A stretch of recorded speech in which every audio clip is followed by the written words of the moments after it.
وإذ قال موسى لفتاه لا أبرح حتى أبلغ مجمع البحرين أو أمضي حقبا। স্মরণ করো মুসা আলাইহিস সালামের সেই সময়ের কথা। এই আয়াত অর্থাৎ খিদির এবং মুসা আলাইহিস সালামের এই ঘটনার একটি প্রেক্ষাপট আছে। সেই প্রেক্ষাপটটি শুনলে আমাদের এই ঘটনাটি বুঝতে খুব সহজ হয়ে যাবে। হযরতে মুসা আলাইহিস সালাম জবরদস্ত এক নবী ছিলেন, উলুল আজমি মিনার রুসুল, মর্যাদাপূর্ণ সর্বশ্রেষ্ঠ মর্যাদাপূর্ণ রাসূলদের তিনি একজন। তিনি একদিন এক সমাবেশে বক্তব্য প্রদান করছেন। বক্তব্যের এক পর্যায়ে এক লোক তাকে প্রশ্ন করলেন, হে আল্লাহর নবী মুসা আলাইহিস সালাম, বর্তমানে পৃথিবীতে সবচেয়ে জ্ঞানী ব্যক্তি কে?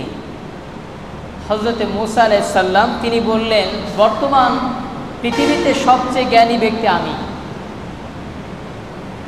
কথাটি মিথ্যা নয়, কথাটি আসলেই সত্য। কারণ নবীরা তৎকালীন জামানায় সবচেয়ে জ্ঞানী ব্যক্তি থাকেন। নবীদের চাইতে জ্ঞানী পৃথিবীতে কোনো মানুষ থাকেন না। সেই সময় যেহেতু হযরতে মুসা আলাইহিস সালাম তিনি নবী হিসাবে ছিলেন এবং আসমানি যে 104খানা কিতাব তার ভিতরে বড় যেই 4খানা কিতাব তার ভিতরে একটি তাওরাত, এই কিতাবটি নাজিল হয়েছিল হযরতে মুসা আলাইহিস সালামের উপরে। এজন্য সেই সময়ের সবচেয়ে জ্ঞানী ব্যক্তি হযরতে মুসা আলাইহিস সালাম, এটা নিঃসন্দেহে। কিন্তু আল্লাহ তাআলার কাছে এটা অপছন্দনীয় হয়েছে, কারণ নিজের কথা নিজে বলা এটা আল্লাহর কাছে অপছন্দনীয় হয়েছে।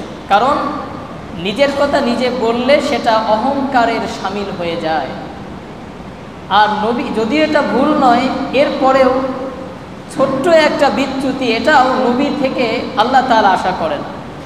এজন্য আল্লাহ তাআলা হযরত মুসা আলাইহিস সালামের কাছে ওহী প্রেরণ করলেন যে তোমার এই কথাকে তুমি উইথড্র করো। তুমি সবচেয়ে জ্ঞানী না, তোমার চাইতে অনেক জ্ঞানী মানুষও দুনিয়াতে আছে। হযরত মুসা আলাইহিস সালাম জ্ঞান পিপাসু মানুষ, যখন শুনছে যে তার চাইতেও জ্ঞানী মানুষ পৃথিবীতে আছে, তখন হযরত মুসা আলাইহিস সালাম আল্লাহর কাছে আরজি করেন, আল্লাহ আমার চাইতে জ্ঞানী মানুষ যেহেতু পৃথিবীতে আছে, আপনি আমাকে তার সন্ধান দেন। আমি তার কাছে যেতে চাই এবং তার কাছ থেকে জ্ঞান আহরণ করতে চাই। সুবহানাল্লাহ বলে। কারণ জ্ঞান পিপাসু হওয়া উচিত। আমি একটা জিনিস জানি, আর এক ভাই আরেকটা জিনিস জানবে, এটাই স্বাভাবিক। দুনিয়াতে একই বিষয়ে সবাই পারদর্শী হতে পারে না, এক ব্যক্তি সব বিষয়ে পারদর্শী হতে পারে না। এক এক বিষয়ে এক একজন পণ্ডিত থাকে, এক একজন জ্ঞানী থাকে। এজন্য সকলের থেকেই আমাদের শিক্ষণীয় কিছু না কিছু আছে। হযরত মুসা আলাইহিস সালাম তিনি আল্লাহকে বললেন, আল্লাহ ওই ব্যক্তির খোঁজ আমাকে দেন, যাতে করে আমি তার কাছে গিয়ে আমি জ্ঞান আরোহণ করতে পারি, আমি শিখতে পারি, আমি শিখতে চাই। আল্লাহ তাআলা বলে দিলেন, মাজমাআল বাহরাইন, দুই সমুদ্র সংযোগ স্থলে তাকে তুমি পাবা। তাকে আল্লাহ তাআলা বললেন যে তুমি একটা নিদর্শন নিয়ে যাও, একটা ব্যাগে করে একটা মাছ নিয়ে যাও। এই মাছ যেখানে বের হয়ে যাবে, চলে যাবে, সমুদ্রের কিনারা ঘেঁষে তীর ঘেঁষে তুমি হাঁটবা, এই মাছ যদি কোথাও বের হয়ে যায় তো সেই জায়গাতেই তুমি তাকে পাবা, সমুদ্রের মিলনস্থলে তুমি তাকে পাবা। হযরত মুসা আলাইহিস সালাম তার শাগরেদ, তার সহচর ইউশা বিন নুন তাকে উদ্দেশ্য করে বলছেন, কোরআনে এখান থেকে এখানে উদ্ধৃতি করা রয়েছে। আল্লাহ তাআলা বলছেন, ওয়াইয ক্বালা মূসা লিফাতাহু, স্মরণ করো সেই সময়ের কথা যখন মূসা আলাইহিস সালাম তার সহচর, তার শাগরেদকে উদ্দেশ্য করে বলেছিলেন, লা আবরাহু হাত্তা আবলুগা মাজমাআল বাহরাইন, দুই সমুদ্রের মিলনস্থল পর্যন্ত না পৌঁছে আমি থামবো না। আও আমদিয়া হুকুবা, যদি যুগের পর যুগ আমার চলা লাগে আমি তবুও চলব। এখান থেকে আমাদের একটা শিক্ষা, সেটা হচ্ছে জ্ঞান অর্জনের জন্য আমাদেরকে যদি কোনো প্রতিবন্ধকতা পার করতে হয়, কোনো কষ্ট উপেক্ষা করতে হয়, তাহলে আমাদেরকে তাই করতে হবে। কিন্তু জ্ঞান অর্জন আমাদেরকে করতে হবে, সঠিক জ্ঞান আমাদেরকে আরোহণ করতে হবে। আজকে আমাদের মেন টপিক হচ্ছে জ্ঞান ভিত্তিক দাজ্জালীয় যে ফিতনা, সেই ব্যাপারে। আমরা এখন জ্ঞান পিপাসু না, জ্ঞান অর্জন আমরা করতে চাই না। আমরা এখন সব জ্ঞান ফেসবুক থেকে নিতে চাই, সব জ্ঞান আমরা ইউটিউব থেকে নিতে চাই। এর বাইরে কিতাব থেকে যে জ্ঞান আরোহণ করা, বই থেকে যে জ্ঞান আরোহণ করা, এটা আস্তে আস্তে আমাদের ভিতর থেকে উঠে যাচ্ছে। আমি অনেক সময় ল্যাপটপ থেকে পড়ি, ডেস্কটপ থেকে পড়ি, কিন্তু আমি দেখেছি যে কম্পিউটার থেকে পড়ে সেইভাবে নূর পাওয়া যায় না। কিতাব থেকে পড়ে যেভাবে নূর পাওয়া যায়, যেভাবে আত্মতৃপ্তি পাওয়া যায়, আপনি কম্পিউটারে পড়ে স্ক্রিনে পড়ে সেই মজাটা আপনি পাবেন না, এবং সেটা ভিতরে অনেক দিন থাকেও না। আমি এটা দেখেছি।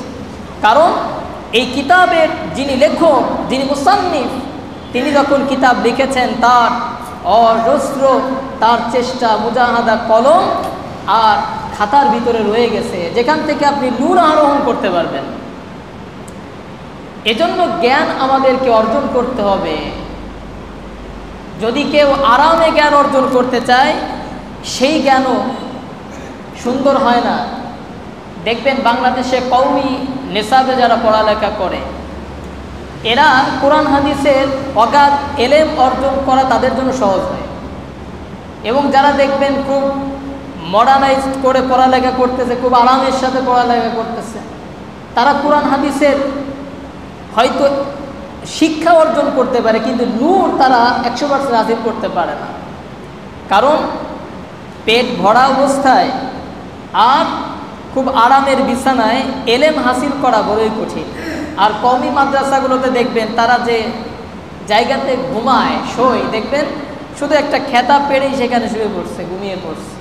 আর খাওয়া দাওয়া ডাল ভাত আর খুবই সাধারণ মানের খাবার তারা খায়, তো পেটও থাকে একটু খালি, আবার ঘুমায়ও যেখানে সেখানে আরামের বিছানা না।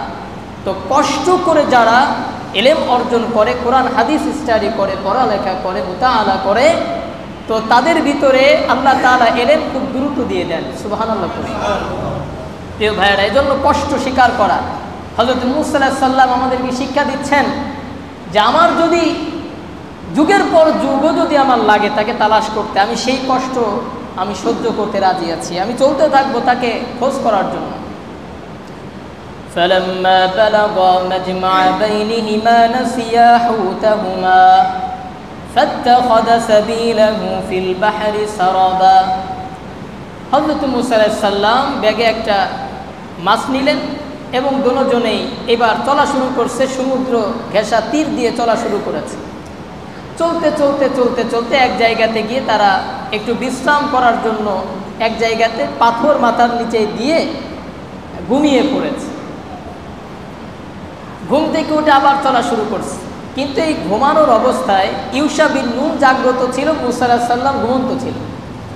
এইখানে একটা ঘটনা ঘটে যায়, যেটা ইউশা বিন নুন মুসা আলাইহিস সালামকে বলবে সেটা সে ভুলে গেছে। এবার তারা চলতেছে চলতেছে, চলার আর এক পর্যায়ে গিয়ে ক্লান্তি, এই ক্লান্তি আবার বেশি ক্লান্তি। কেমন ক্লান্তি? রাসূল সাল্লাল্লাহু আলাইহি ওয়াসাল্লাম হাদিসের ভিতরে বলেন যে যখন নাকি এই যে ঘটনাটি ঘটলো, যেই জায়গাতে প্রথম বিশ্রাম নিয়েছিল, এইখান থেকে উঠার পরে ক্লান্তি বাড়া শুরু হয়েছে। এখন বেশি দূর আর যাইতে পারছে না, খুব ক্লান্ত হয়ে এবার ইউশা বিন নুনকে বলতেছে যে খাবার কই, খাবার দাও, খাবো, ক্ষুধা লাগছে, নাস্তা দাও। ইউশা বিন নুনের এইবার মনে পড়ছে, তিনি এবার বলতেছেন فَلَمَّا بَلَغَا مَجْمَعَ بَيْنِهِمَا نَسِيَا حُوتَهُمَا। মাছের কথা তারা ভুলে গেল। পরবর্তীতে যখন তারা এই ব্যাপারে আলোচনা করতেছে, তখন ইউশা বিন নুন তাকে বলতেছে আরাআইতা ইযা আওয়াইনা ইলা সখরাতি ফাইন্নী নাসিতুল হুত। আপনাকে একটা কথা বলতে আমি তো ভুলে গিয়েছি। ওমা আনসানিহু ইল্লা শাইতানু আন আযকুরা। আমার মনে হয় শয়তান আমাকে ভুলিয়ে দিয়েছে আপনার কাছে এটা বলা। ওয়াত্তাখাযা সাবিলাহু ফিল বাহরি আজাবা। একটা আশ্চর্যজনক ঘটনা ঘটে গেছে। সেটা কি? যে মাছ ব্যাগ থেকে বের হয়ে সুড়ঙ্গ তৈরি করে, মাটির উপরে সুড়ঙ্গ তৈরি করে মাছ সমুদ্রের ভিতরে চলে গেছে। এরকম একটা ঘটনা ঘটছে, কিন্তু আপনার কাছে যে আমি বলবো সেটা শয়তান আমাকে বলাই দিয়েছে। হযরত মূসা আলাইহিস সালাম বলছেন, ক্বালা যালিকা মা কুন্না নাবগি, আমরা তো পেয়ে গেছি সেই জায়গা যেটা আমি তালাশ করতেছি। ফারতাদ্দা আলা আসারিহিমা কাসাসা, চলো চলো সেই জায়গাতে তাড়াতাড়ি যেতে হবে। আমরা যেই জায়গা তালাশ করার জন্য আমরা এসেছি সেই জায়গা আমরা পেয়ে গেছি। তাড়াতাড়ি করে আবার তারা পেছনের দিকে ফিরলেন। আস্তে আস্তে যখন পূর্বের সেই জায়গায় চলে এসেছে, ফাওয়াজাদা আবদাম মিন ইবাদিনা, সেখানে এসে হযরত মূসা আলাইহিস সালাম একজন ব্যক্তিকে দেখলেন, আপাদমস্তক চাদর দিয়ে ঢেকে একজন লোক শুয়ে আছে। আল্লাহ তাআলা বলেন, মিন ইবাদিনা, সে আমার একজন বান্দা। আতাইনাহু রাহমাতাম মিন ইনদিনা, আমি আমার পক্ষ থেকে তাকে রহমত দান করেছিলাম। ওয়া আল্লামনাহু মিন লাদুন্না ইলমা, এবং আমার পক্ষ থেকে তাকে গভীর জ্ঞান আমি দান করেছিলাম। হযরত মূসা আলাইহিস সালাম ফিরে আসলেন, এসে দেখলেন যে যেই জায়গাতে প্রথম তারা বিশ্রাম নিয়েছিল সেই জায়গাতে একজন লোক একদম মুড়ি দিয়ে, চাদর মুড়ি দিয়ে শুয়ে আছে একজন ব্যক্তি। তিনি কে? হাদিসের ভিতরে নবী করিম সাল্লাল্লাহু আলাইহি ওয়াসাল্লাম বলেন তার নাম হচ্ছে খিদির আলাইহিস সালাম, যাকে আমরা খিজির বলি, খিজির আলাইহিস সালাম হবে খিদির। খিদির মানে হচ্ছে চিরসবুজ। এই চিরসবুজ কেন? নবী করিম সাল্লাল্লাহু আলাইহি ওয়াসাল্লামকে জিজ্ঞাসা করা হলো, ইয়া রাসূলুল্লাহ, তার নাম খিদির কেন হয়েছে, চিরসবুজ কেন হয়েছে? নবী করিম সাল্লাল্লাহু আলাইহি ওয়াসাল্লাম বলেন, একটা জায়গা এমন ছিল যেই জায়গাতে কোনো গাছপালা হতো না, বিরাট এক ভূমি ছিল। সেই জায়গাতে খিদির আলাইহিস সালাম বসেছিলেন। সেই বরকতে আল্লাহ তাআলা সেই জায়গাকে চিরসবুজ করেছিল, ফসলময় করে দিয়েছিল। এই জন্য তার নাম খিদির করা হয়েছে। যে ভাইয়ের, এটা একটা রূপক কথা, এর ভিতরে আমাদের জ্ঞান আছে। সেটা কি? এখানে দুইটা অর্থ হতে পারে। এক নাম্বার, তার বরকতে আল্লাহ তাআলা সেই জায়গাকে চিরসবুজ করে দিয়েছেন। দ্বিতীয় নাম্বার হচ্ছে, তিনি এতটা জ্ঞানী ছিলেন, আল্লাহ তাআলা তাকে এত জ্ঞান দান করেছিলেন, তার কাছে যারা আসে, তার সংস্পর্শে যারা আসে, তারা জ্ঞানে জ্ঞানী হয়ে যায়, তারা আধ্যাত্মিকতার চির শিখরে উঠে যায়। বলি সুবহানাল্লাহ। যেই জ্ঞান আরোহণের জন্য হযরত মূসা আলাইহিস সালাম এসেছেন, তার সংস্পর্শে এসেছেন।